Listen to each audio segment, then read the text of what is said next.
G'day bird nerds, welcome to the Bird Emergency. I'm Grant, I'm a bird nerd. I'm really happy to be here with you today because for the first time in a long time, we're able to talk about good news. Now, I'm not going to beat around the bush. This is it. Look at that.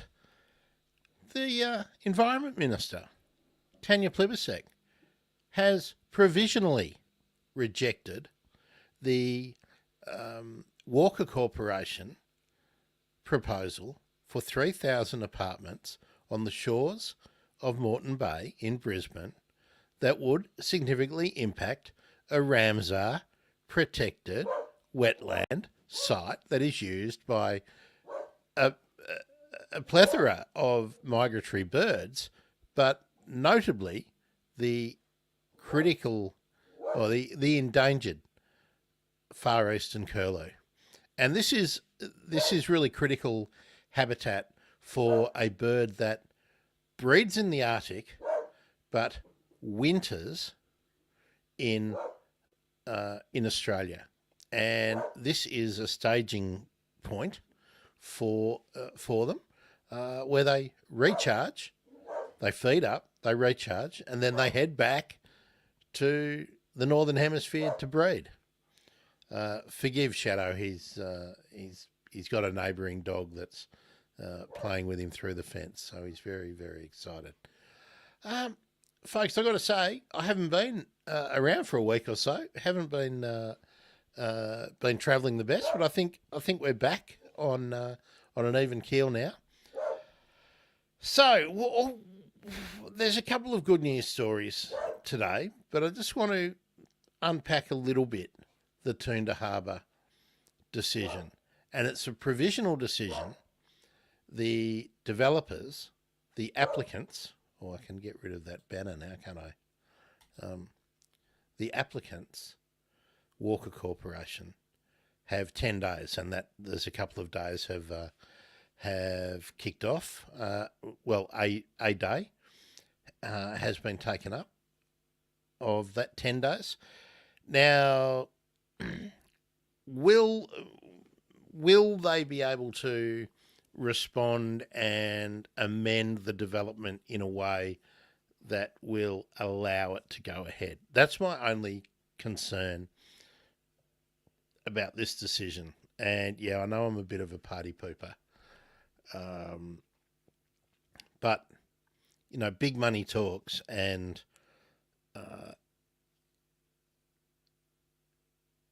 marina developments and, developing shorelines tends to always get a very positive hearing. Now, I'm really pleased with some of the language that Tanya Plibersek used in her statement, and she said that she has made her proposed decision, which is to protect Moreton Bay from unacceptable impacts from a proposed development. These wetlands are rare, unique, and important to prevent the extinction of animals like the eastern curlew and the loggerhead turtle. My proposed decision says that we can't destroy portions of this internationally important wetland. And how this proposal even got to this stage is an interesting story, where Josh Frydenberg, when he was Environment Minister, referred the decision off for consideration, even against the advice that to allow the development would be clearly against the spirit, if not the international law, the conventions governing the Ramsar Convention, the Ramsar Protectorates, or the Ramsar protections in that international convention. So Frydenberg was warned by the Attorney General's Department that it could put Australia in breach of its international obligations. So one would have hoped that the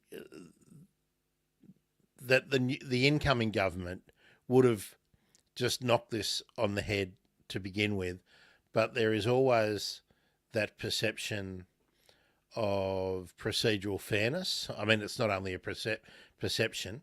once the minister has referred something off and put it up for discussion, and then is going to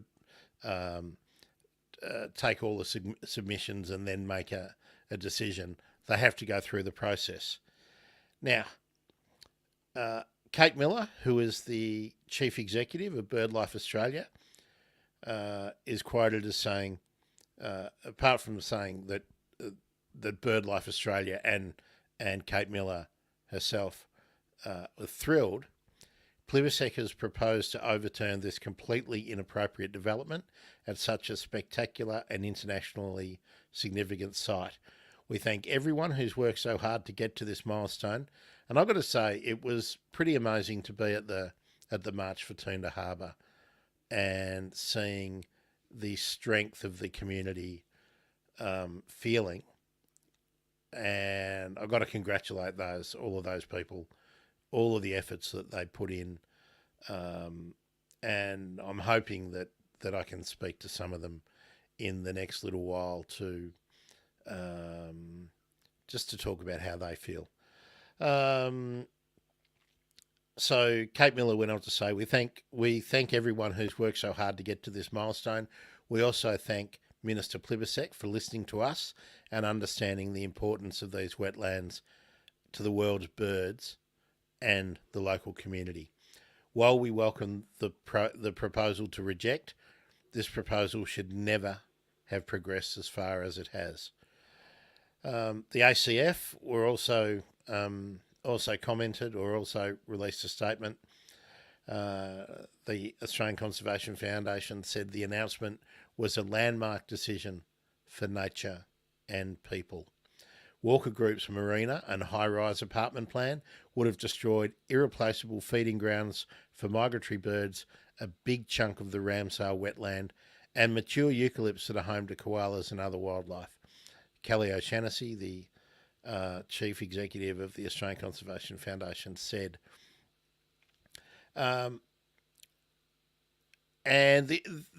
This is something I would like people to take on board. This is more of the statement from Kelly O'Shannessy from the ACF. Walker Group's marina and high-rise apartment plan. Beg your pardon, I've read that. The next bit. This draft decision is a testament to people power. More than 24,500 people directly contacted Minister Plibersek, urging her to reject this proposal. Now, that's a pretty significant amount of people power. So thanks to everyone who followed the links, went to the draft submissions that were available, and hopefully many of you did that. Hopefully many of you altered them so that they were unique rather than a whole lot of identical submissions. But yeah, I really hope that you all did get involved. And look, we need to get on to the next one. So that's where I want to round up Toondah for now. I do want to revisit Toondah and speak to some of the people who were the community activists over time, and do that in the context of what can be learned from it and what can we do next time. But would you like to find another piece of good news? What do you reckon? We do that? Okay. Here we go. Share this tab. Now we cross over to Western Australia, and this is in relation to some habitat for Carnaby's black cockatoo. It's in the southwest region of Western Australia, and it's one that had flown under the radar for me. But the Kokannarup Conservation Alliance had opposed proposed clearing for lithium exploration from a company called Bulletin Resources. Now,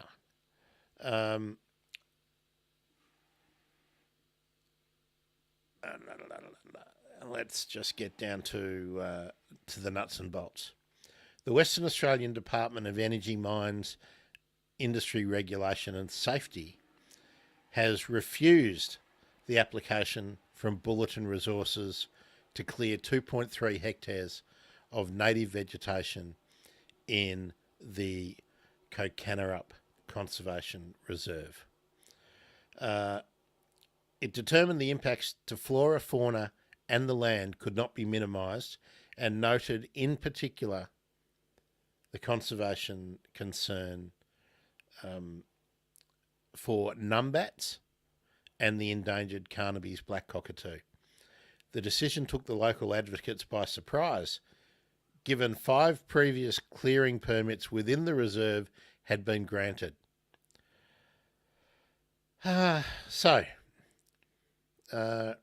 Winning 1 out of 6, I guess that's pretty good news, right? Bulletin Resources was surprised by the decision, by the refusal, given the significant body of work it has done to put avoidance, mitigation and rehabilitation measures in place to minimise environmental impacts. Now, I hadn't been aware of this until today, so I will follow this up and see whether there has been independent environmental assessments and to see what they have been saying along the line. Most of this article that I'm looking at from the ABC that's up on the screen is really about the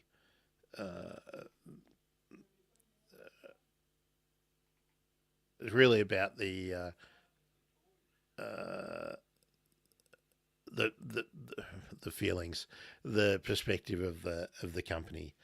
It's also, this area is a culturally significant area for the local Aboriginal people. So, what have we got here?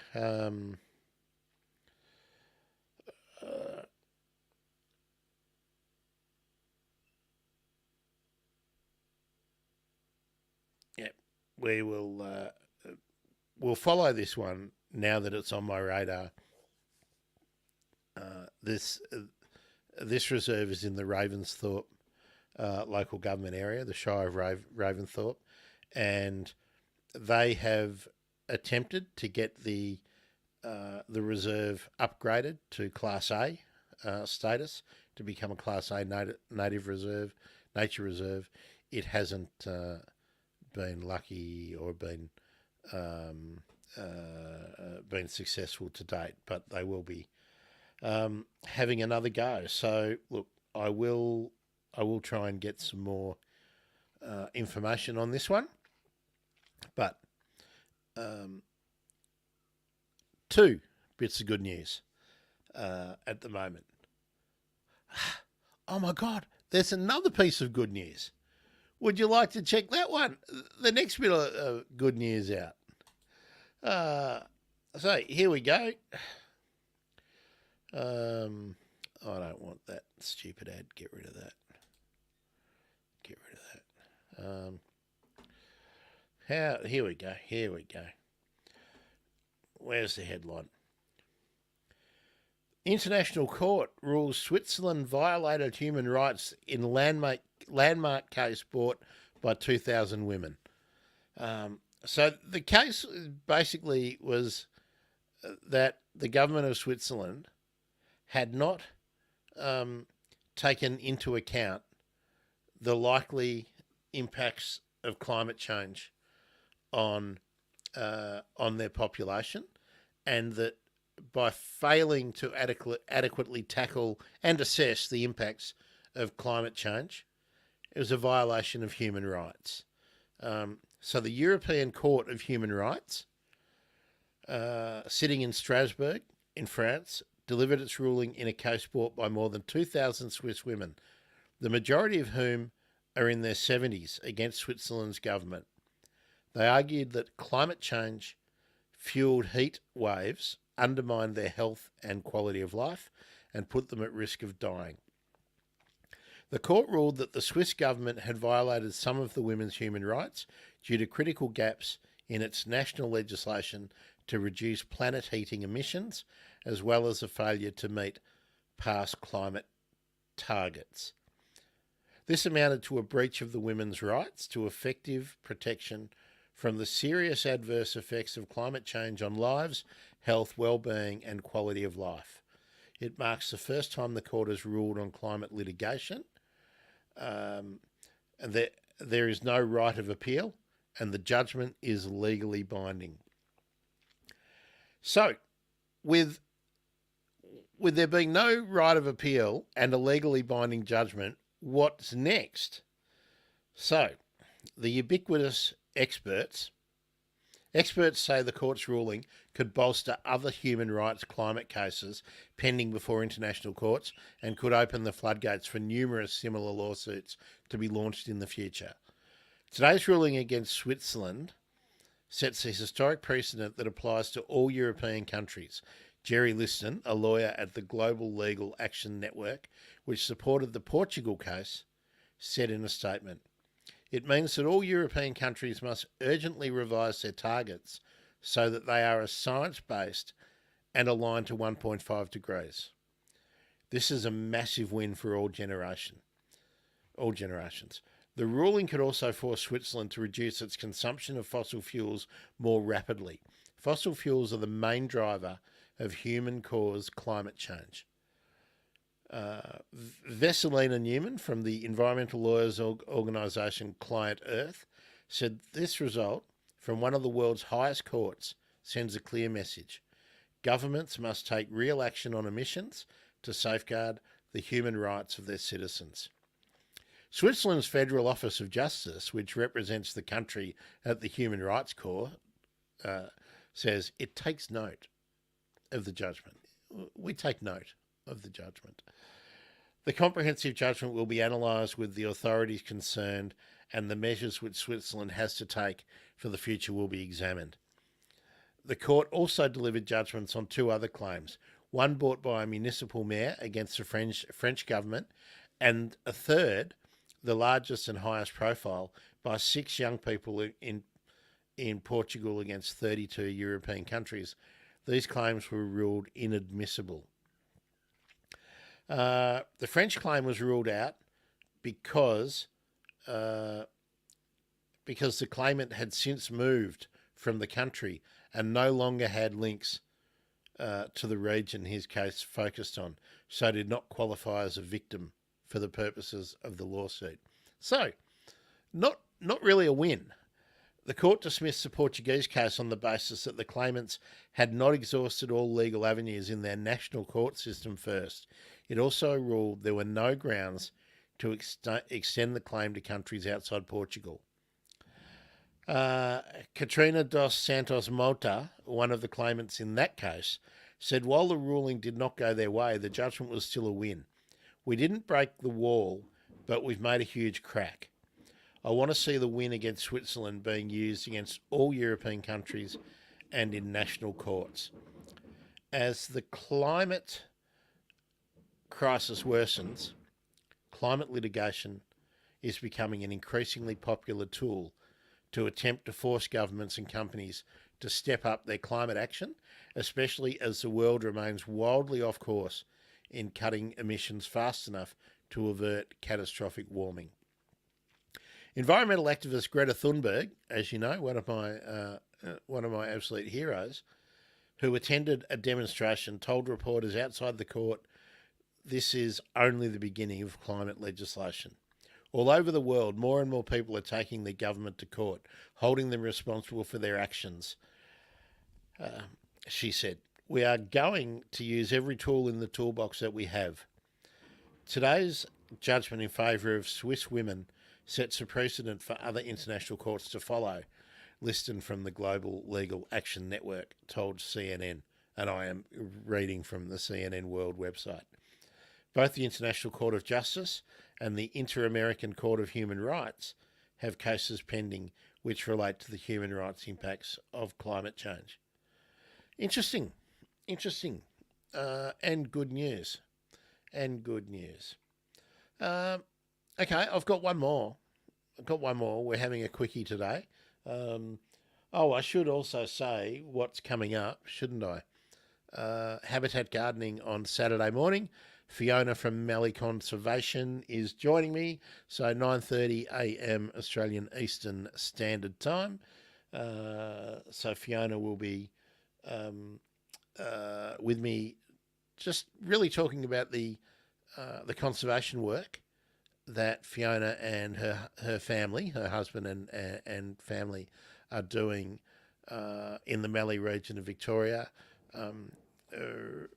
repairing, revegetating, um, uh, and renewing really a an old Mallee farm, um, and re-establishing habitat for from my special interest, birds like the regent parrot and the pink cockatoo and many of the other Mallee species.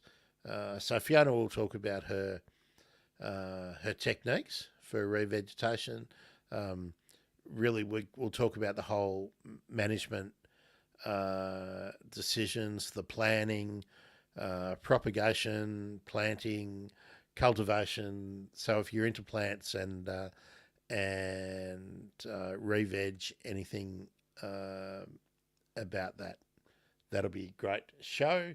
And then Monday I'll be back talking, hopefully about some more of these wins. And there's a few things that are in the pipeline for next week. And I have been in touch with Holly. She will be back.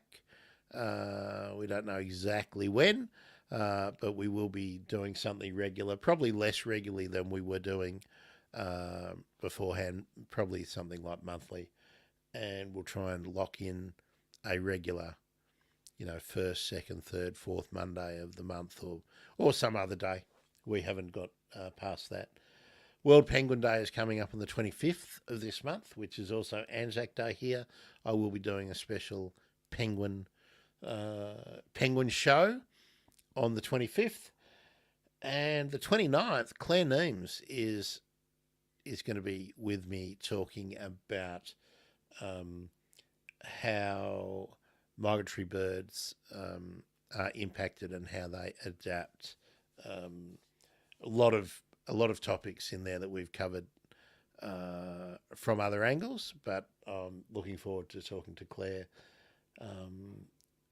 Then, of course, Habitat Gardening, 9:30 a.m. Saturday morning, Australian Eastern Time. That's a regular.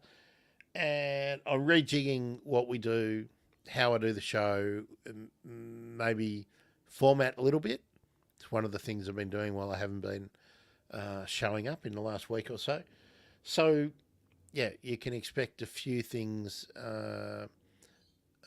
May, I'm hoping to be travelling in June and securing some interviews with some people north of Australia.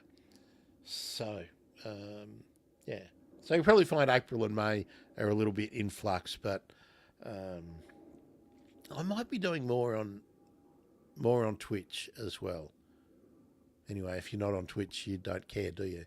Well, let me see.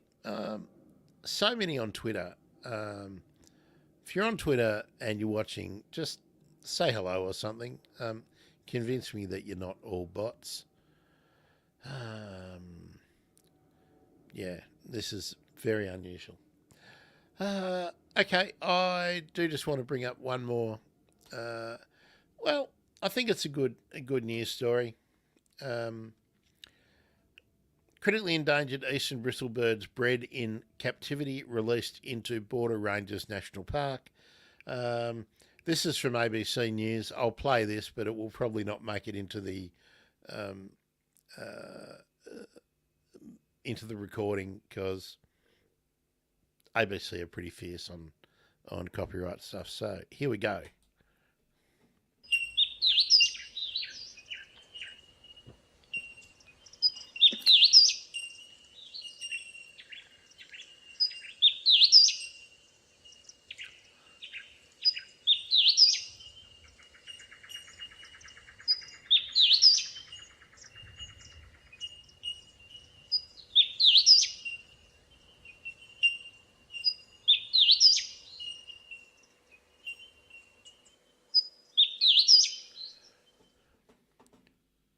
Okay, so we can pull that back. That was really good um, footage and recording of the eastern bristlebird.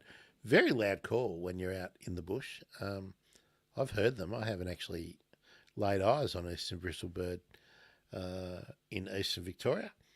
But the story is deep in the let's. I'll read it. Okay. Deep in the bush in northeastern New South Wales, rangers are preparing a group of tiny, endangered birds to be released into the wild.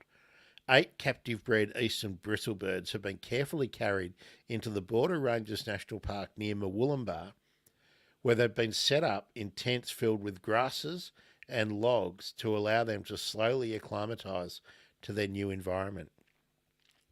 They are the third group of birds to be released in that region since January 2023 as part of the Eastern Bristlebird captive breeding program established to help save the species.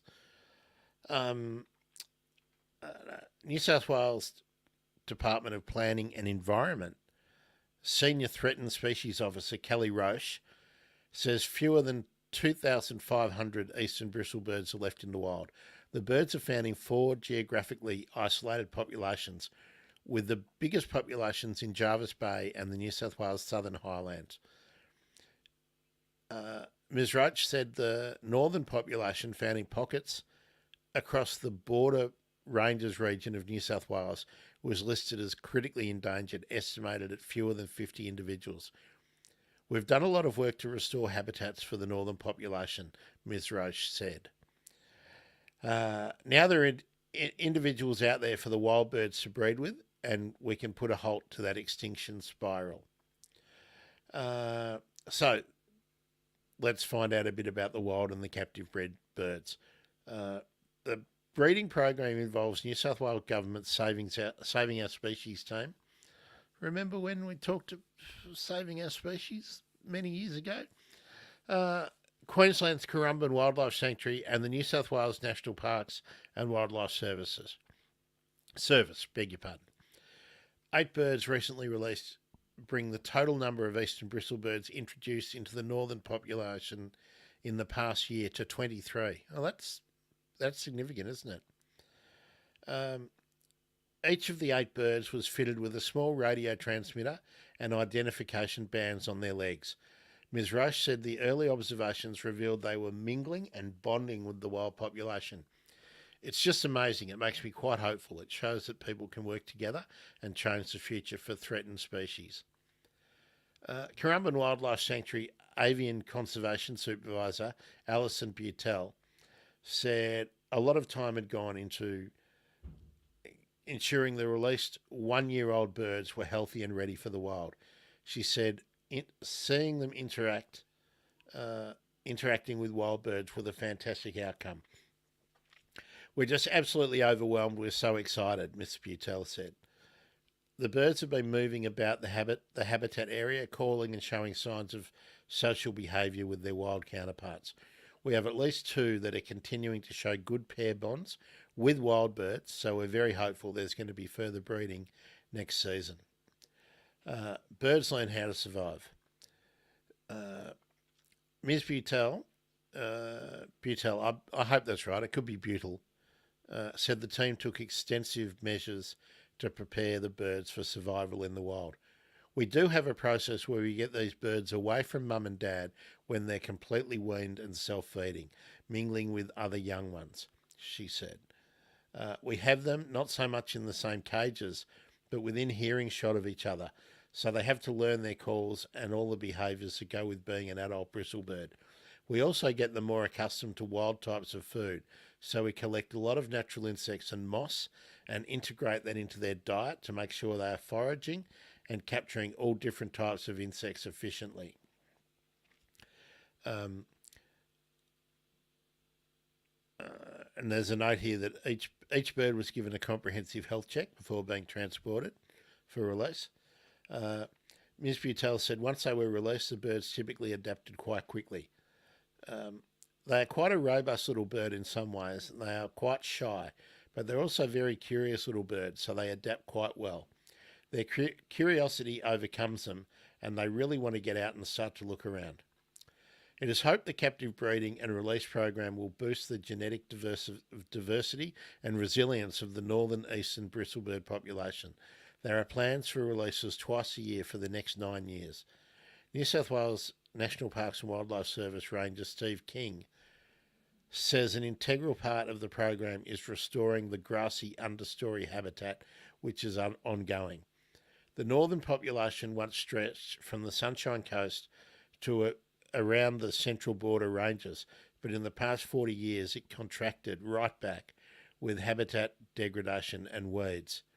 As the habitat improves, it's starting to pick up again. It's extraordinary, really. Now, there is a couple of other stories here which I want to cover maybe on Monday. Might talk about that, or maybe I'll do a stream on the weekend. Oh, excuse me, and talk about it.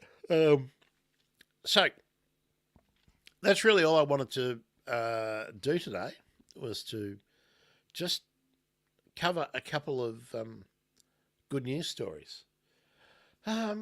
So, what do I want to tell you? I do want to tell you that if you haven't already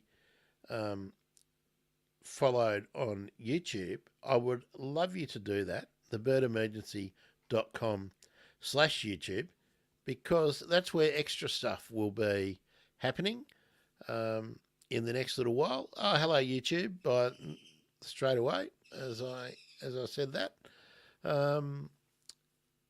And yeah, there'll be mixing it up a bit in see if we can get some more traction, and I'm reaching out to a whole lot of new sort of collaborators, because I just think it's time. I just think it's time for a bit of a change. Been good to be with you again. I'm Grant. I'm a bird nerd. This has been the Bird Emergency, and what a delight we've been able to share some good news stories. Looking forward to having more good news to share, and I'm going to get out and look for it during the week. And also, I want to say thanks to the people who wish me best wishes while I was not not the best for a week or two. So thanks very much. It's really nice to get good messages. Oh, can you hear that? Loz is demanding some attention. So and Loz will probably be joining me on the next stream. Okay, folks. See you later.